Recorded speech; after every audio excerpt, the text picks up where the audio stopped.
su'aasha toddobaad ilmaha yar ee sabigaa soonkiisu ma asaxayaa ajarse ma yeelanaya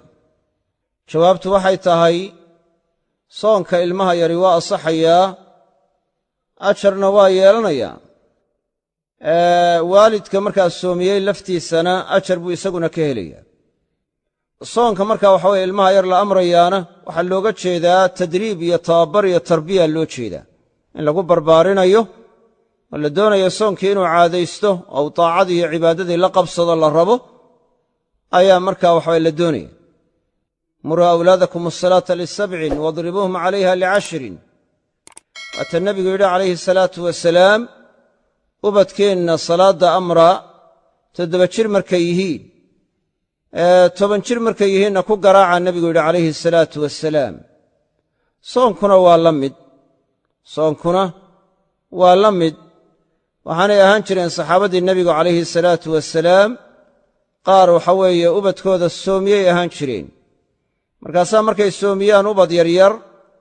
ayaa wakhtiyada markay gaajoodaan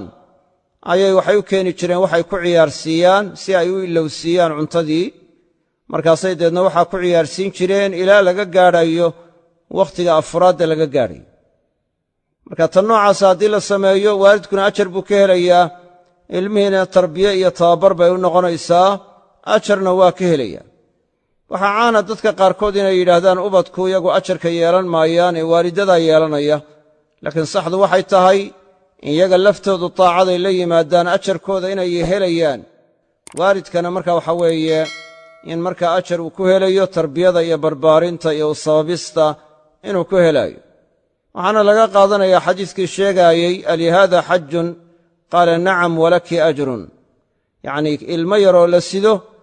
ayay nebiga ku tidhi calayhi salaatu wasalaam kani xaj ma yeelanayaa wuxuu ku yidhi nebigu calayhi salaatu wasalaam nacam haa waa yeelanayaa walaki ajrun adna ajar baad ka helaysaa marka waxa weeye calaa kulli xaal ilmihii marka ajar waa u sugnaanayaa waalidkuna ajar waa ka helayaa ubadkana in la soomiyo soonka la baro lagu barbaariyo ayaa fiican sida salaaddaba markaa la doonaayo in loogu barbaariyo waa in markaa soonkana loogu barbaariyaa